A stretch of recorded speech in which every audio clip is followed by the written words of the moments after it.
Fantasy Philosophers is brought to you by fantasy-info.com. The Cowboys squared off against the Raiders for their second preseason game after playing the Hall of Fame game just 5 days ago. And the Raiders, this was obviously their first game for the preseason. This game was really a ho-hum game. It was nice to see Romo get out there again and make some nice plays. He had a nice pass pickup, I think about 18 yards to Jason Witten. Miles Austin made a nice play or two in this game. That was nice to see that the main core guys were making some nice plays there, but they didn't really have any scores hardly in this game for the longest time. It was just a 0-6 game with the Cowboys getting a couple of field goals.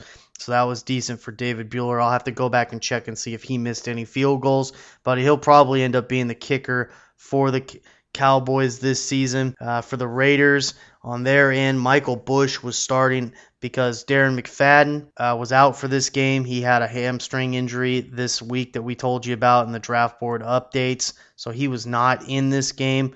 Michael Bush was. He ran for about 30-something yards tonight. It was kind of a ho-hum game overall for just about everybody in it. Jason Campbell made his debut as the Raiders quarterback, but really just a ho-hum game. Not much else to report, I think, than just mainly I'd say McFadden having the injury and Bush getting more reps in there for being in the starting lineup. So we'll just have to see how that continues to progress and who's going to win that battle, because that's going to be key, I think, as we're moving into the season.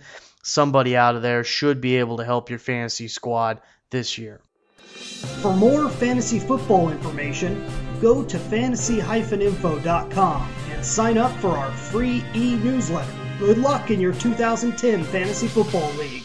As an added bonus, the Fantasy Info guys will include their 5 secret tips for success in fantasy football with your free subscription.